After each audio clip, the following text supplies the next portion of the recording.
Welcome to my channel বাবুর্চি। বাজার থেকে নিয়ে আসা হয়ে গেছে বেশ ভালো একখানা ইলিশ মাছ।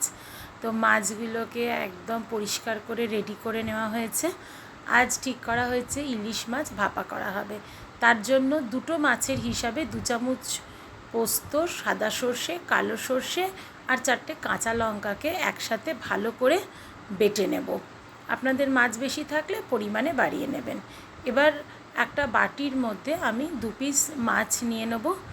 নিয়ে তার মধ্যে যে সর্ষে, পোস্ত আর কাঁচা লঙ্কা বাটা যে মশলাটা, সেইটা পরিমাণ মতন 2 চামচ নিয়ে নেব। এখানে মনে হচ্ছিল দুটোর জন্য একটু বেশি হয়ে যাবে, তাই প্রথমেই নিইনি।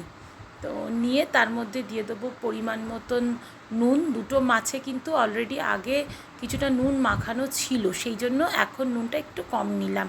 আর যেহেতু ভাপা করব, তো এখানে জল থাকবে না। আর তাতে দিয়ে দিলাম কিছুটা হলুদ গুঁড়ো, আর দিয়ে দেবো একটু খুব সামান্য পরিমাণে কিন্তু টক দই। জলটা 1 চামচ আর দইটা মানে হাফ চামচেরও কম পরিমাণ দেব। দিয়ে এইবারে যেটা মেন জিনিস, দরাজ হাতে একদম সর্ষের তেল দিয়ে দিতে হবে। যেহেতু এখানে জল একদমই ইউজ হবে না, তাই তেলটা একটু বেশি দিতে হবে। এবারে তেল মশলাগুলো মাছের গায়ে বেশ সুন্দর করে একদম এপিঠ ওপিঠ ভালো করে মাখিয়ে মিশিয়ে নিতে হবে, যাতে মশলাটা মাছের দুপিঠে ভালোভাবে কিন্তু লেগে যায়, সেটা খেয়াল রাখতে হবে।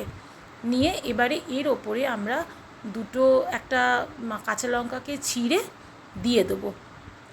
এই প্রসেসটা আপনারা টিফিন কৌটোয় করলে সবচেয়ে ভালো হয়, কিন্তু আমার কাছে স্টিলের টিফিন কৌটো এই মুহূর্তে খুঁজে পাচ্ছিলাম না। তো আমি কি করেছি, একটা স্টিলের বাটি নিয়েছি আর তার সাথে মাপের একটা আমি ঢাকনা নিয়েছিলাম। নিয়ে এটা আমি করেছিলাম, তবে টিফিন কৌটোতে অবশ্যই করতে পারলে ভালো হয়। এই ঢাকনাটা কিন্তু আমার পুরো সেট এই বাটির সাথে, তো সেটাই আমি নিয়েছি। এবার কড়াইতে আমি জল গরম হতে দিয়ে দিয়েছি। জল যখন গরম হয়ে যাবে, তখন এই বাটিটা চাপা দিয়ে আমি এখানে বসিয়ে দেবো।